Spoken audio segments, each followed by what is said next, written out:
할렐루야. 사랑하는 대강의 가족 여러분, 오늘 하루도 하나님의 말씀과 동행하는 삶이 되길 소망합니다. 오늘 함께 나눌 하나님의 말씀은 다니엘 5장 29절에서 31절 말씀입니다. 이에 벨사살이 명하여 그들이 다니엘에게 자주색 옷을 입히게 하며 금사슬을 그의 목에 걸어주고 그를 위하여 조서를 내려 나라의 셋째 통치자로 삼으니라. 그날 밤에 갈대아 왕 벨사살이 죽임을 당하였고 메대 사람 다리오가 나라를 얻었는데 그때 다리오는 62세였더라. 아멘. 오늘 본문에는 참으로 웃지 못할 일이 벌어지고 있습니다. 바벨론의 벨사살 왕은 다니엘이 해석해 준 내용을 듣고 손가락이 벽에 쓴 문장의 뜻이 무엇인지를 알게 되었습니다. 그의 해석의 내용은 하나님께서 바벨론의 벨사살 왕을 저울에 달아보니 기울었다는 것입니다. 하나님의 심판을 피할 수 없게 되었다는 것이죠. 그리고 하나님께서 바벨론을 메데바사 제국에 의해 멸망한다는 흉조였지만 벨사살은 자신이 약속한 대로 다니엘에게 큰 상급을 내렸습니다.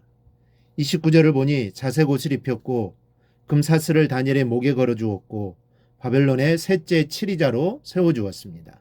그런데 불행한 것은 그 다음 30절입니다.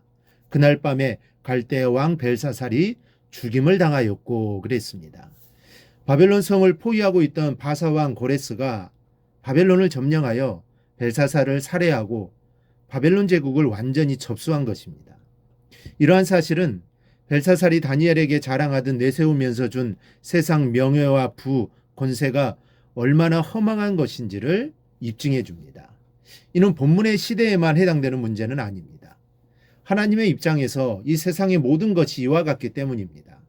여러분, 세상의 명예와 부, 권세는 본문을 통해 확인할 수는 있는 것처럼 하루아침에 소멸되고 없어질 수 있는 것입니다. 결코 영원하지도 완전하지도 않습니다. 어제 부와 명예, 권세를 누리던 사람이 하루아침에 부도를 맞고 수치를 당하고 권자에서 물러나 감옥에 갇히는 일은 우리 주변에서도 얼마든지 볼 수 있습니다.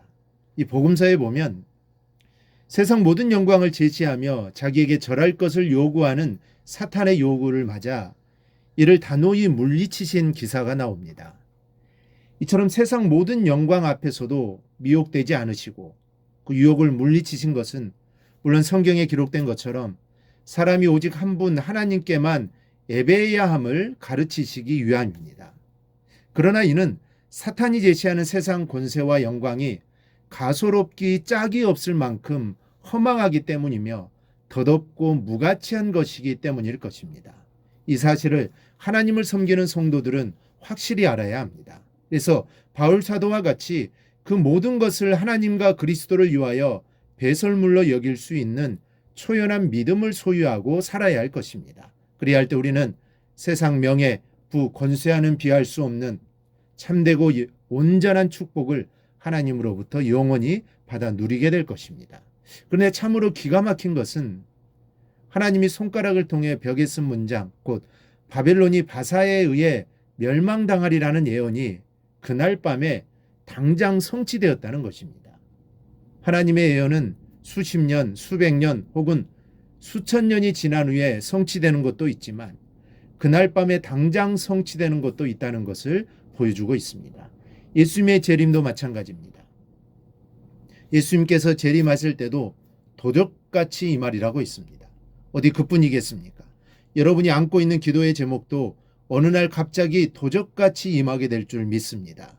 오랫동안 기도에 응답되어지는 것도 있겠지만 오늘 밤에 갑자기 기도가 응답되는 은혜가 있을 줄 믿습니다. 오늘 말씀은 그날 밤에 말씀이 성취되는 것을 보여주고 있습니다. 이와 같이 여러분의 기도가 오늘 이루어지는 놀라운 역사가 이루어질 줄 믿습니다. 이 본문에 담겨 있는 역사적인 배경을 알아둬야 할 것이 있습니다. 31절에 보면 메대 사람 다리오가 나라를 얻었는데 라고 있습니다. 바벨론 제국을 점령한 것은 메대 바사 제국의 연합국입니다. 그때 연합국의 총지휘관은 바사의 고레스 왕에게 있었습니다. 이 사료에 의하면 다리오는 고레스의 외삼촌이자 장인어른이었다고 합니다. 고레스는 다리오를 존중하여 자신이 세계를 정복하기 위한 전쟁을 치르는 동안 다리오를 메데바사 연합제국의 왕으로 세워 통치하게 했습니다. 그리고 임시 수도를 바벨론으로 정했습니다. 그 이유는 메다나 바사를 수도로 정할 경우 권력이 어느 한쪽으로 치우칠 염려가 있었고, 나아가 이 바벨론 제국의 반란을 무마하기 위한 정책으로 보입니다. 한편 약 2년 후에는 고레스가 다리오의 모든 고난을 자연스럽게 이양받았습니다. 오늘 본문에는 하나님의 예언 두 가지가 성취되었습니다. 하나는 벨사살에게 보인 손가락의 글씨가 성취되었고, 또 하나는 느부갓네살 왕이 꿈에 보았던 큰 신상대로 성취되었습니다. 느부갓네살이 보았던 큰 신상은 황금으로 된 머리와 은으로 된 가슴과 팔로 되어 있었습니다. 금으로 된 머리는 느부갓네살의 영광을 의미하고, 그 다음 세대는 은으로 된 가슴과 팔, 즉 메데바사 제국을 의미했습니다. 결국 느부갓네살의 시대가 지나 메데바사 제국의 시대가 온 것입니다. 여러분, 하나님의 말씀은 1.1획도 어긋나는 일이 없습니다. 따라서 성경의 말씀 또한 모든 것이 진리요 사실입니다. 그 말씀대로 다 이루어질 것입니다. 또한 하나님의 말씀은 능력이 되어서 현대를 사는 우리들에게 동일하게 역사되어집니다. 아브라함의 하나님이 나의 하나님이요 엘리야의 하나님이 나의 하나님이 되신다는 말씀입니다. 믿음으로 사는 여러분께 성경의 말씀대로 은혜와 축복이 넘쳐날 줄 믿고 믿음과 소망과 인내로 승리하실 수 있기를 바랍니다. 이러한 은혜가 우리 모두에게 임하기를 주님의 이름으로 축원합니다. 오늘 묵상한 말씀을 굳게 잡고 삶으로 실천하며 살아내는 대강의 모든 성도들이 되기를 축복합니다.